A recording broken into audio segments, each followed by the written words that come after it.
Hello students, you most welcome. ये ratio के important question है जिसमें हम 3 क्वेश्चन कवर करेंगे। ये ऐसे क्वेश्चन है जिसमें पेन उठाने की भी आवश्यकता नहीं है। देखो यहाँ पर ए और बी का रेशियो दिया है और फिर बी और सी का रेशियो दिया है। हमें यहाँ पर A ratio B ratio C का वैल्यू निकालना है।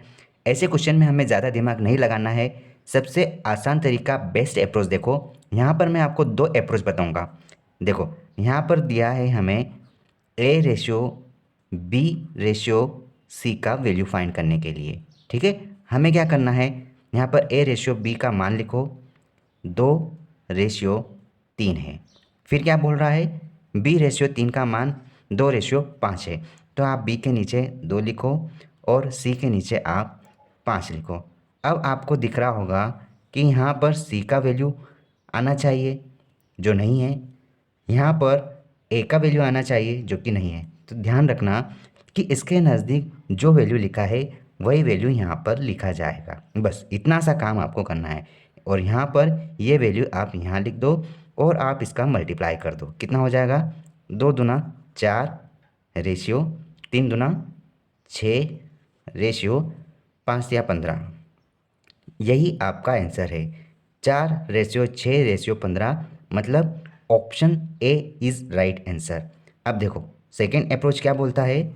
सेकंड अप्रोच ये कहता है कि भाई आपको ये रेशियो दिया है ए रेशियो बी, मतलब कि 2/3, और कहा गया है कि बी रेशियो सी यहाँ पे 2:5 दिया गया है।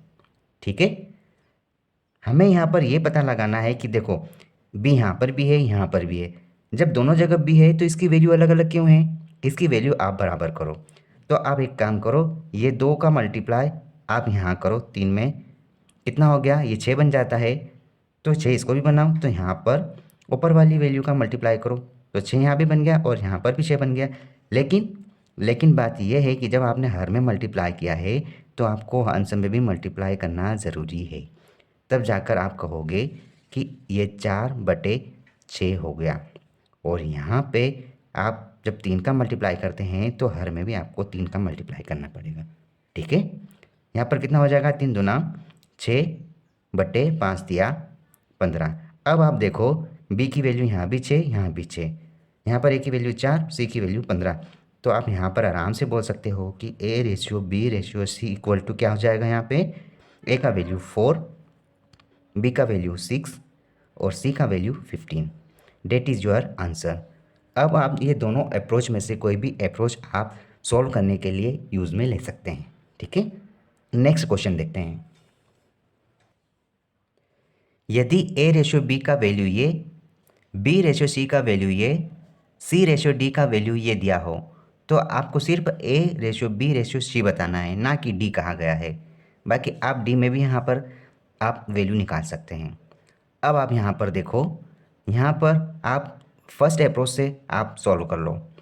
ए ratio B ratio C ratio D का भी आप निकाल लो। तो आप इनकी वैल्यू लिखो, 2:1 ए रेशियो बी का वैल्यू, फिर बी रेशियो सी का वैल्यू है 3:1, तो बी के नीचे आप 3 लिखो रेशियो 1। फिर है सी रेशियो डी का वैल्यू 4:1, तो सी के नीचे आप 4 लिखो और डी के नीचे आप 1 लिखो। अब देखो इधर खाली जो स्पेस है तो नज़दीक वाला वैल्यू रहेगा, यहाँ पर 1 तो यहाँ पर भी 1, इस साइड क्या होगा, यहाँ पर भी 1, इस साइड क्या होगा, यहाँ पर 3, इस साइड क्या होगा 4 और यहाँ भी 4। अब आप एक काम कर सकते हैं, इन सभी का मल्टीप्लाई कर सकते हैं और अगर कुछ कट रहा तो काट सकते हैं। पहले आप मल्टीप्लाई कर लो, कितना हो रहा है यहाँ पे मल्टीप्लाई होगा तो 1 आएगा, यहाँ पर 4 आएगा, यहाँ पर देखो 4 3 12, 12 1 12। फिर यहाँ पे क्या होगा, देखो 3 दूना 6, 6 चौक 24। यही आपका आंसर है। क्या ये आंसर मैच हो रहा है, देखो 1 आ रहा है कहीं पे, ये रहा 24:12:4:1, मतलब यही आपका आंसर है। ठीक है, एक नेक्स्ट क्वेश्चन देखते हैं। यदि x और y की वैल्यू 3:4 हो तो इस इक्वेशन का मान बताना है। अब देखो यहाँ पर हो क्या रहा है यहाँ पर हमें 4 और x की जगह यहाँ पर इसकी वैल्यू पुट करना है जो कि 3 है, ठीक है। फिर 5 इंटू मल्टीप्लाई इसकी वैल्यू y की 4 है, आप 4 लिखो।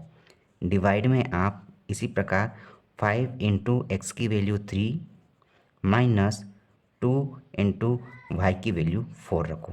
बस आप इसको सिंप्लीफाई करो।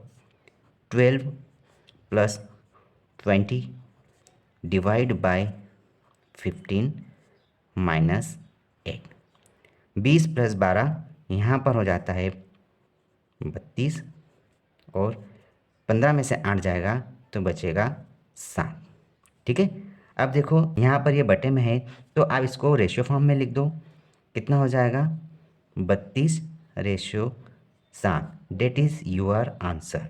Okay, that means option A is correct answer.